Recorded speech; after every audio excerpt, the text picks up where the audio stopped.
किसी ने कहा प्रभु आपको क्या अर्पित करें? बोले कुछ नहीं, नहीं हम तो करेंगे। तो पुष्प कर दो। नहीं नहीं पुष्प तो कम है, कुछ ज्यादा करेंगे। भगवान शिव बोले वैसे तो कुछ जरूरत है नहीं हमको कुछ लेने की, लेकिन तुम फल कर दो। नहीं फल भी नहीं करेंगे तो फिर पत्ते कर दो, बिल्व पत्र कर दो, तुलसी पत्र कर दो।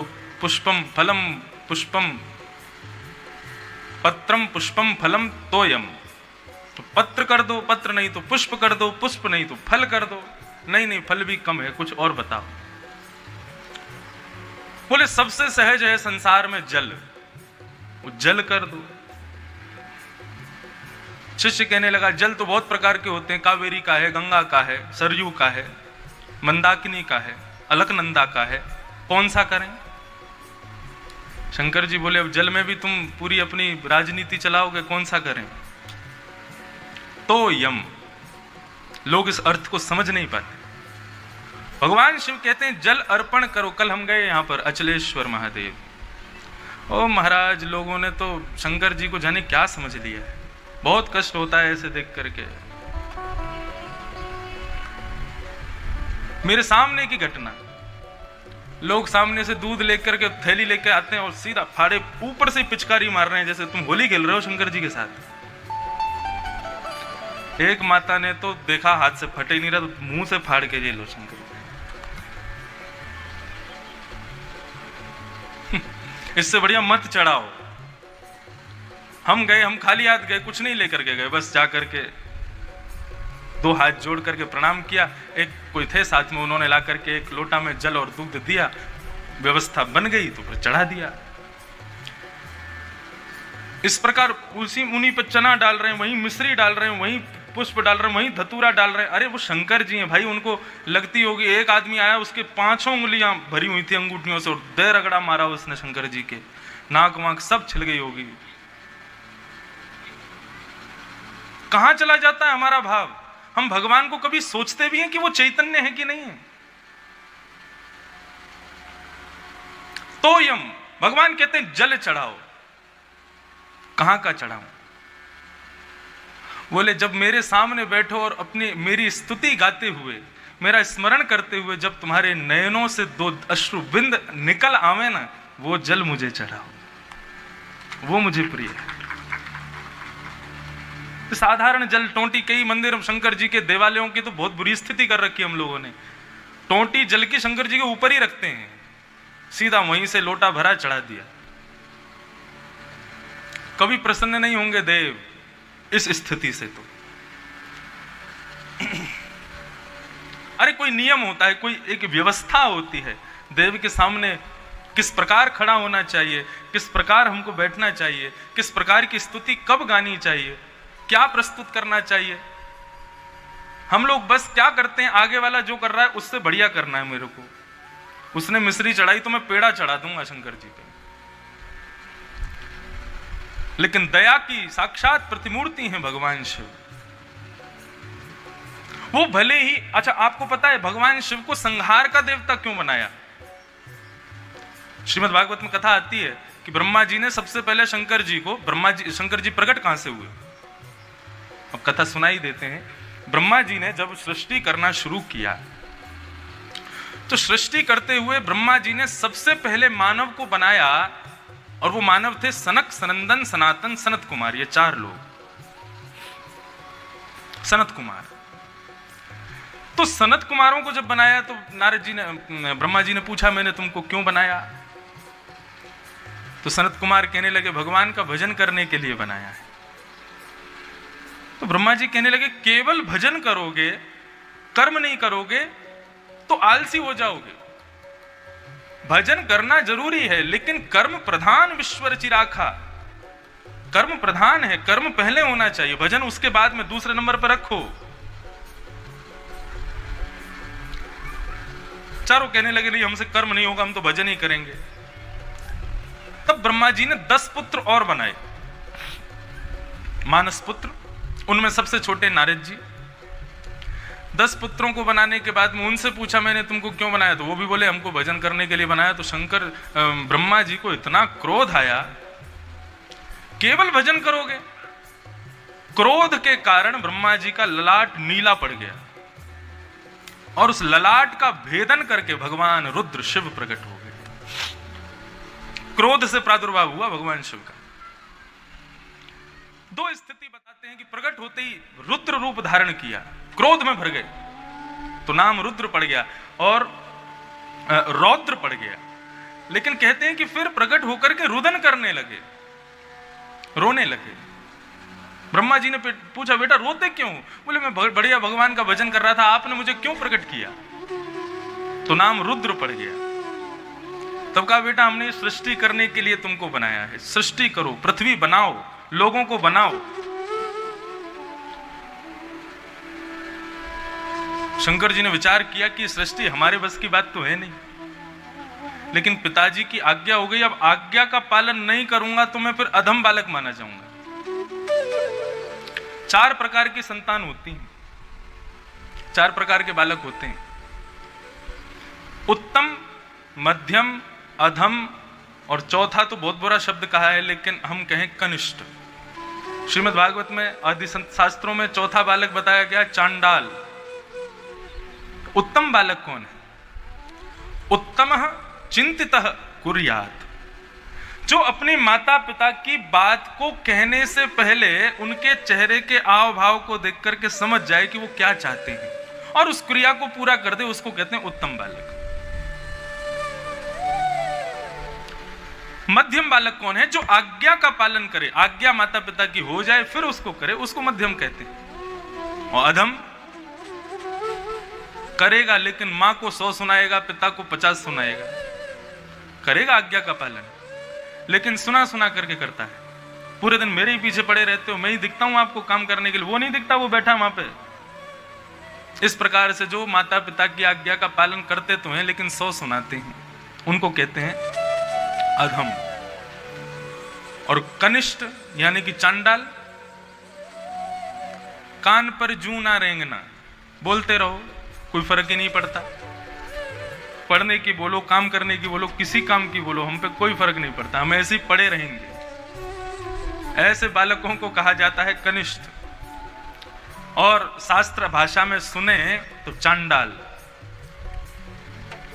चांडाल की परिभाषा क्या बताइए? बोले कि उसका जन्म केवल माता पिता को दुख देने के लिए हुआ है, वो इसीलिए वो माता पिता के पूर्व जन्म के कर्म के अनुरूप दुख के रूप में उनका पुत्र वही आया है, वो दुख देने आया है उनको। शंकर जी ने मन में विचार किया कि यदि मैंने अपने पिता की आज्ञा का पालन नहीं किया तो मैं अधम हो जाऊंगा। उत्तम तो नहीं बन पाया कि मैं पहचान जाता कि पिता क्या चाहते हैं, लेकिन अब आज्ञा हो गई है तो करना चाहिए मुझे।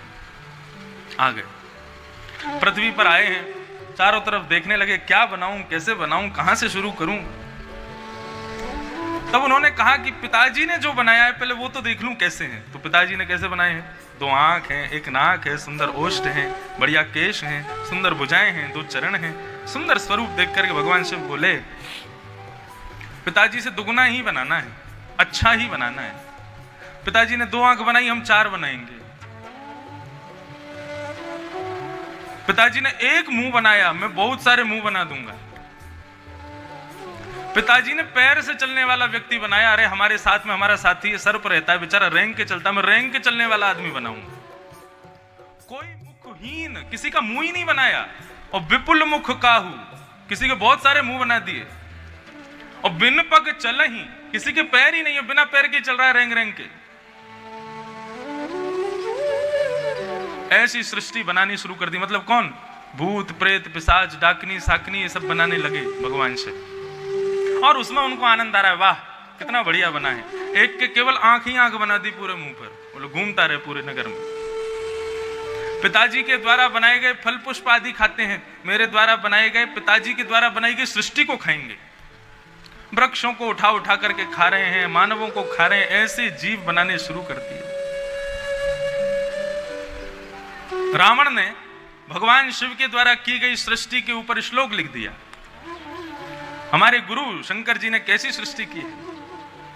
यस्यास्ते ड्राट ड्राट ड्रुट ड्रुट ममलम टम टम टम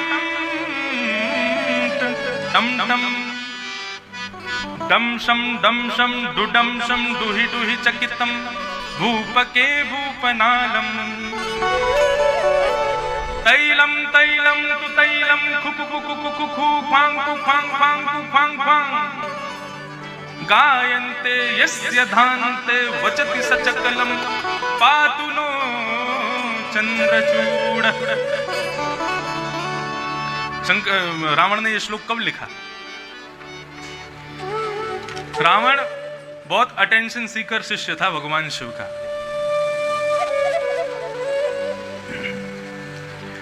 अपने विमान में बैठ करके जा रहा था तो विमान रुक गया। रावण ने पूछा रुक क्यों गए तुम? बोले सामने कैलाश पर्वत है, यहां से नहीं जा सकते हमको घूम के जाना पड़ेगा। रावण बोला कैलाश पर्वत की वजह से मेरा विमान रुकेगा? मैं कैलाश को उठा के बगल में पटक दूंगा।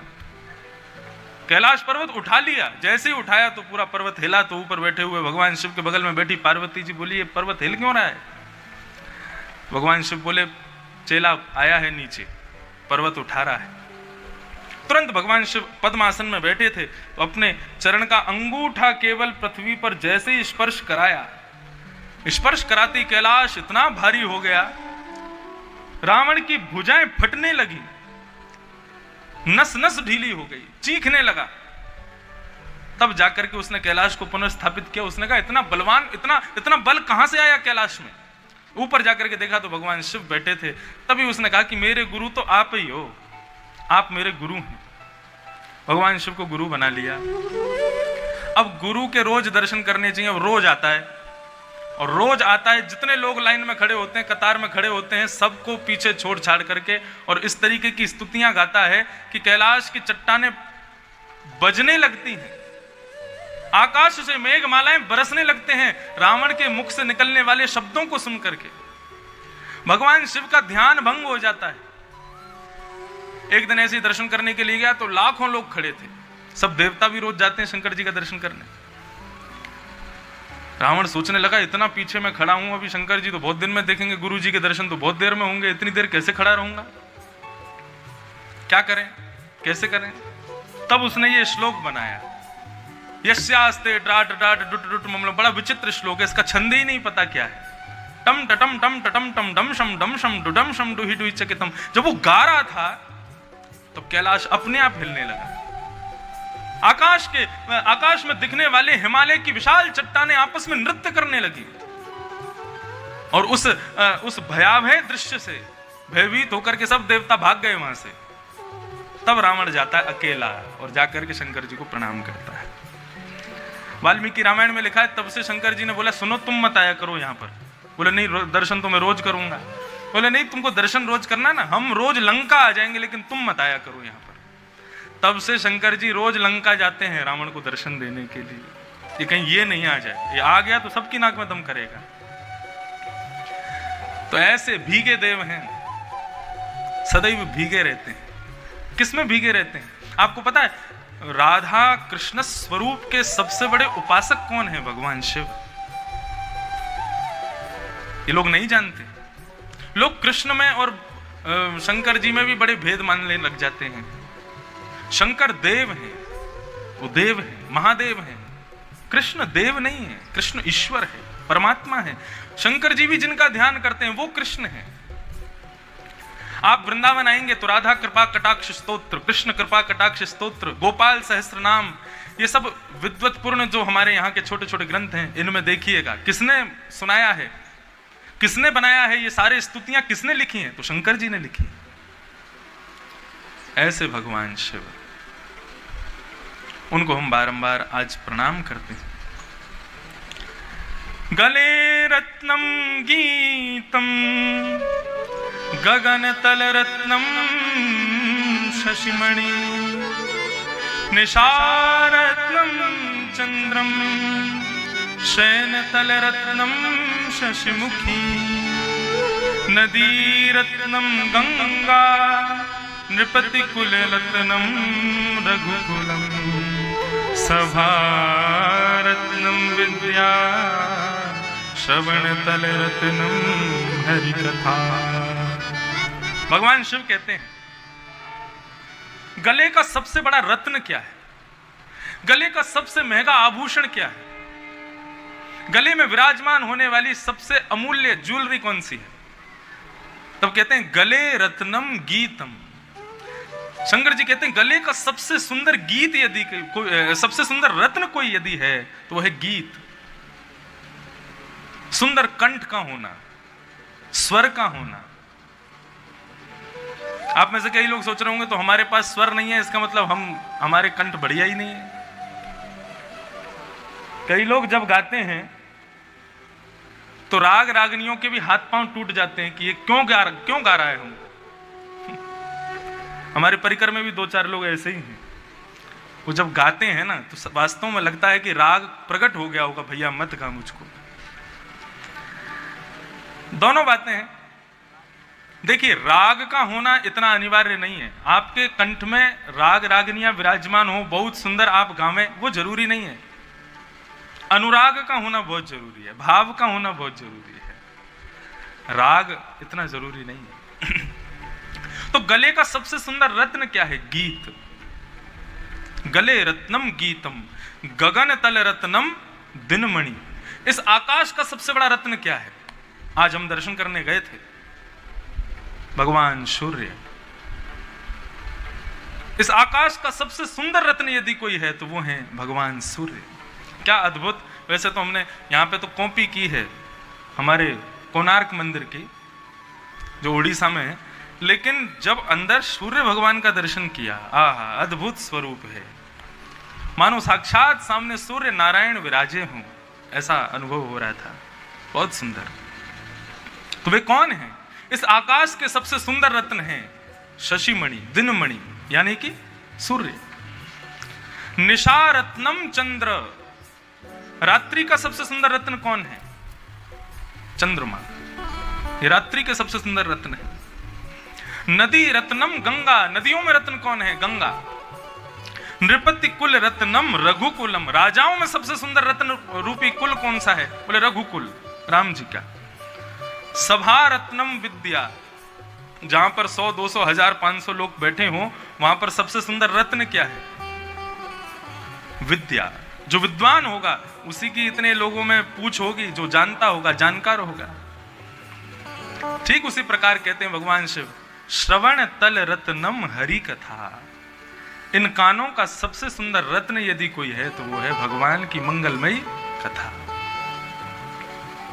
ऐसे भगवान के मंगलमयी कथा प्रसंगों में जिनकी अति रुचि है, ऐसे शिव जी को हम बारंबार प्रणाम करते हैं। आज के मंगलमय प्रसंग में प्रवेश करें। कल हम लोगों ने श्रवण किया श्रीमद् भागवत के प्रथम स्कंद का प्रथम श्लोक। बंधुओं, सत्यम परम धीमहि।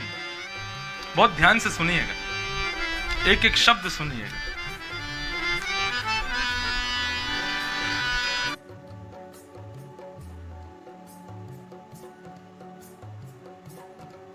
तो बहुत ज्यादा सच बोला। सच कभी थोड़ा ज्यादा नहीं होता है, सच सच होता है। यहां परम सत्य का शब्द का प्रयोग क्यों किया गया? परम शब्द लगाना ही क्यों पड़ा? ये प्र उपसर्ग संस्कृत में क्यों लगाया गया? श्रेष्ठ के लिए लगाया जाता है। सत्य कोई श्रेष्ठ या अश्रेष्ठ नहीं होता, सत्य तो सत्य होता है। तो फिर प्र उपसर्ग क्यों लगा? तो जरूर वेदव्यास जी ने इसमें कुछ कहा है, कुछ प्रस्तुत करने का प्रयास किया है।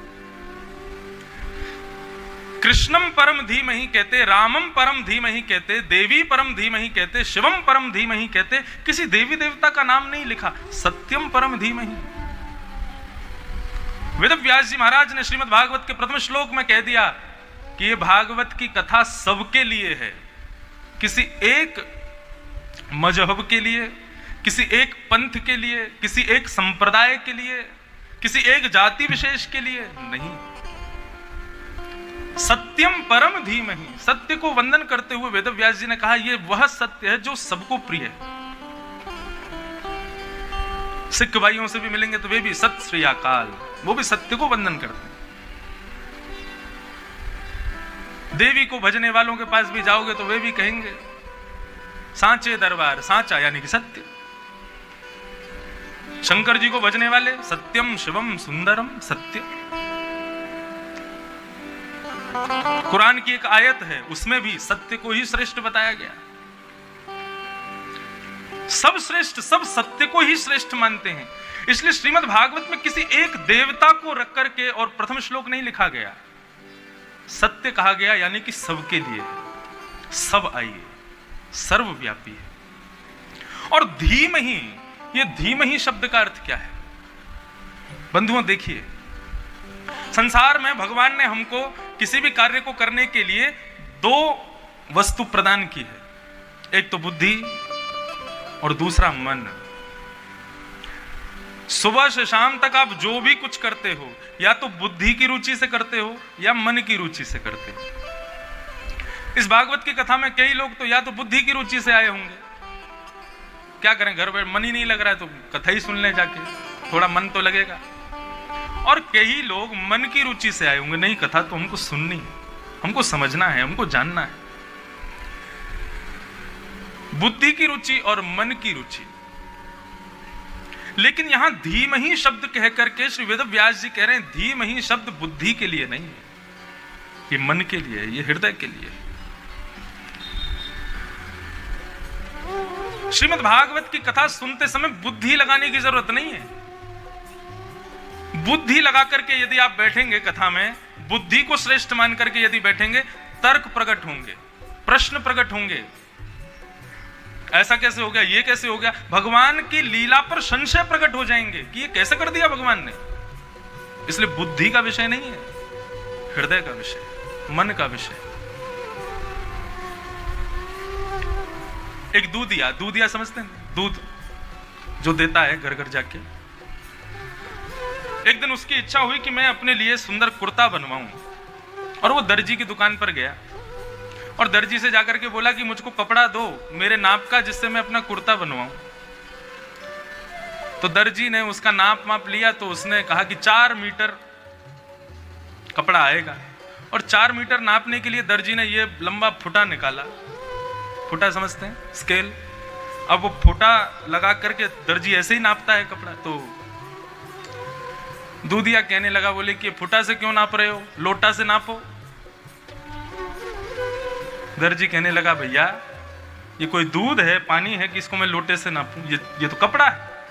बोले तुम 4 मीटर कपड़ा फुटा से नाप रहे हो, मैं 4000 लीटर दूध नाप देता हूं लोटे से नापो ना। एक व्यक्ति ने आकर के कहा, भैया दूध नापा जा सकता है लोटे से, लेकिन कपड़ा नापा जाएगा फुटा से। कहने का अभिप्राय बुद्धि और मन की बात मैं कह रहा हूं। संसार की किसी भी प्रक्रिया में यदि आपको कोई संशय है तो अपनी बुद्धि लगाइए, लेकिन जब आप इस दर्जी की दुकान पर आए हैं तो यहां पर अपने लोटे लेकर के मत आइए नापने के लिए। लोटा मतलब बुद्धि, यहां तो मेरे फुटा से ही नापा जाएगा, हृदय से ही नापा जाएगा। इसलिए हृदय को श्रेष्ठ मान करके कथा में बैठिए। बुद्धि जितनों ने लगाई है ना भगवान कृष्ण के विषय में, वो सब पागल ही हो गए। ये बुद्धि का विषय है ही नहीं, ये हृदय का विषय, ये मन का विषय। कृष्ण को जानना है तो हृदय के कपाट खोलिए। कपाट, कपाट शब्द समझते हैं, भगवान के सामने जो पर्दा होता है उसको कपाट कहा जाता है। कपाट खोलो, दर्शन के पट खोल दिए हैं। कपाट, कपाट का ये कपाट क्यों कहा जाता है उनको? बोले कि भैया ये कपाट खुलते ही भगवत दर्शन होते हैं। कपाट को ही संसारी भाषा में यदि लिया है तो वही आ जाएगा कपट। जब कपट खुलेगा तब भगवत दर्शन होंगे। हमारे हृदय में भगवान है, हमारे हृदय में कृष्ण है, लेकिन हमको दिखते क्यों नहीं? क्योंकि कपाट लगे हैं, अभी कपट है हृदय में।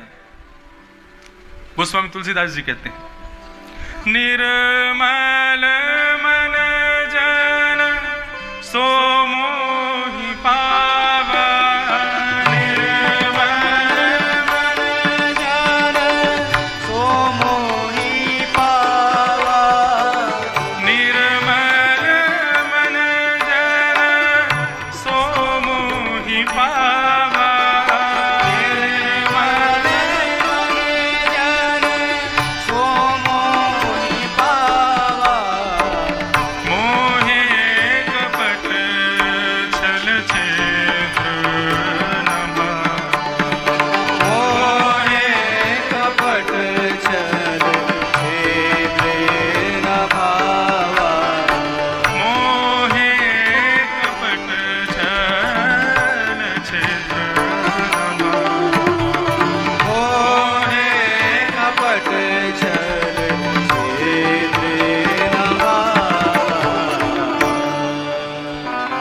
ने स्पष्ट बता दिया मैं किसको मिलता हूं। निर्मल मन जन सो मोहे पावा। जिसका मन निर्मल है वही मुझे प्राप्त कर सकता है। मोहे कपट छल छिद्र न भावा। मुझे कपट प्रिय नहीं है, मुझे छल छिद्र प्रिय नहीं है। कपट का मतलब क्या होता है?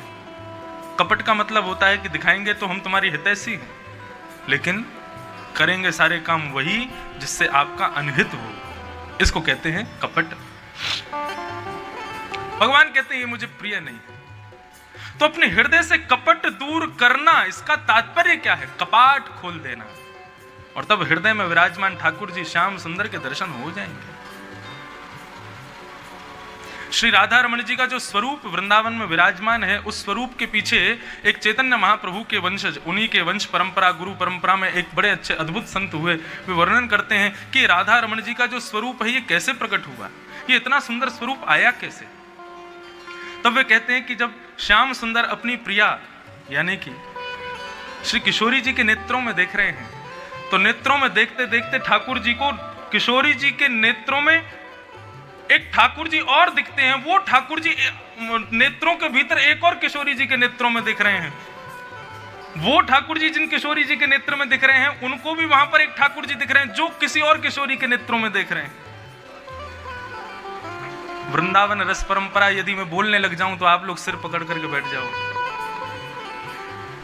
तब वही ठाकुर जी एक किशोरी जी के नेत्र में देख रहे हैं, वहां क्या देखते हैं कि वो अंदर एक और ठाकुर जी, वो एक और किशोरी जी के नेत्रों में देख रहे हैं। इस प्रकार देखते देखते देखते देखते देखते देखते किशोरी जी श्याम सुंदर हो गई, श्याम सुंदर किशोरी जी बन गए, और दोनों आपस में देखते देखते एक दूसरे में समाहित हो गए और श्री राधा रमण लाल प्रकट हो गए। भगवान कृष्ण को कभी एक रूप नहीं मानना चाहिए, इस बात को लिख लीजिएगा। बहुत बड़ा अपराध होता है उनको केवल कृष्ण समझना। जो वाम अंग है, जो वाम अंग है ठाकुर जी का, कृष्ण का, वो सदैव किशोरी जी का रूप माना जाता है, और दाहिना अंग श्री श्याम सुंदर का स्वरूप माना जाता है। हमारे गिरधर लाल श्रीनाथ जी, ये स्वरूप है उनका। एक भुजा कमर पर, दूसरी भुजा ऊपर। तो हमारे ठाकुर जी का श्रृंगार भी ऐसे होता है। तो मुकुट जितने भी धराए जाएंगे वो सब इधर ही धराए जाएंगे, मतलब ये ठाकुर जी का कृष्ण स्वरूप है। और चंद्रिका है, छोटे छोटे जो भी आभूषण, शीश फूल आदि वो इधर धराए जाते हैं, ये किशोरी जी का स्वरूप है। श्रीमद् वल्लभाचार्य जी को स्वप्न में दर्शन, दोनों नृत्य करती, तो नृत्य करते हुए श्याम सुंदर किशोरी जी को देख रहे हैं, किशोरी जी श्याम सुंदर को देख रही हैं। देखते देखते देखते देखते एक दूसरे के समीप आए। जैसे ही समीप आए तो इच्छा हुई कि दोनों एक हो जाएं। हमारा शरीर पांच भौतिक शरीर है, हम किसी का स्पर्श करेंगे तो टकरा जाएंगे, लेकिन ठाकुर जी का चिन्मय स्वरूप है, वे पांच भौतिक देह नहीं है उनका। जैसे ही किशोरी जी और श्याम सुंदर एक दूसरे के समीप आए हैं, तो किशोरी जी का दाहिना आधा अंग श्याम सुंदर में प्रवेश कर गया और ठाकुर जी का बायां अंग आधा किशोरी जी में प्रकट कर गया। तो उर्ध बाहु जो किशोरी जी थी, आधी ठाकुर जी के भीतर चली गई, तो आधी ऐसी रह गई। और ठाकुर जी जो दोनों भुजा कट्टी पर रखे थे, वो किशोरी जी के पास गए तो आधे किशोरी जी में चले गए। तो यहाँ पर कटी भाग में हाथ रखे हैं, ऊपर भुजा उठी हुई है, यही श्रीनाथ प्रकट हो गए। कितने भी स्वरूप कृष्ण के हों, एकांत कृष्ण नहीं है वो, उनके साथ सदैव किशोरी जी रहती। हमारे वृंदावन में आपको किसी भी मंदिर में राधा रानी का दर्शन होगा ही नहीं। बिहारी जी गए हैं आप, काले कलूटे पे खड़े होंगे बड़े बड़े आंखों को लेकर के, लेकिन राधा रानी कहाँ है? बगल में एक साड़ी पहन करके और एक चूड़ामणि दिखाई देती, बोलते हैं ये राधा रानी है। वो उन लोगों के लिए राधा रानी है जिनको वो लगता है कि अकेले ठाकुर जी खड़े हैं, लेकिन हम ब्रजवासियों को लगता है किशोरी जी और ठाकुर जी दोनों संग खड़े। जिस प्रकार व्यक्ति इस प्रकार मुंह कर ले तो उसका इतना ही अंग दिखता है, अब यहाँ का इतना अंग और यहाँ का इतना अंग दोनों एक कर दो, एक ही अंग हो जाएगा।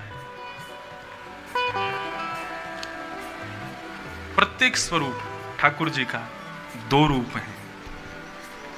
तो भगवान कृष्ण को बुद्धि से नहीं जाना जा सकता। धीमहि शब्द कह करके वेदव्यास जी कहते हैं उनका धारणा करो, और धारणा सदैव हृदय से हो सकती है, बुद्धि से नहीं हो सकती। बुद्धि से आप नहीं पहचान पाओगे उन्हें। तो इस प्रकार सत्यम परम धीमहि, परम सत्य की वंदना की गई। कल श्रीमद् भागवत के द्वितीय श्लोक में मैंने आपको विषय, अधिकारी, संबंध और प्रयोजन 4 बातें बताई। अब जन कितनों को याद है, अब भूल भी गए होंगे। कथा लोग पूछो किसी से कैसी लगी, वो बहुत बढ़िया। अच्छा क्या सुनाया था हमने, ये नहीं पता, ये याद नहीं। 4 प्रकार के अवर श्रोता होते हैं और 4 प्रकार के प्रवर श्रोता होते हैं। पहले अवर बताते हैं। अवर मतलब इशारे से ही समझ जाओ बस। अवर श्रोता कौन से होते हैं? पहला बताया ऊंट। ऊंट का स्वभाव क्या होता है? ऊंट को यदि आपने गुलाब जामुन खिला दिया पागल हो जाएगा वो। क्यों? गुलाब जामुन अच्छा ही नहीं लगेगा उसको। उसको क्या खिलाओ? बबूल के कटीले और नुकीले पत्ते खिलाओ, उनको खाएगा। नीम खिलाओ, उसको खाएगा। मतलब श्रोता कैसे? बोले उनको रस की चर्चा सुनाओ, प्रेम की चर्चा सुनाओ, उसमें उनका मन नहीं लगेगा। महाभारत का रौद्र रूप सुना दो, उसमें महाभारत में युद्ध चल रहा है, दुर्योधन भीष्म पितामह आदि सब लड़ रहे हैं, हाँ इसमें आ रहा है आनंद। बाहर की फालतू बातें सुनाओ, उसमें उसको खुश होता है। कथा ज्यादा मत सुनाओ।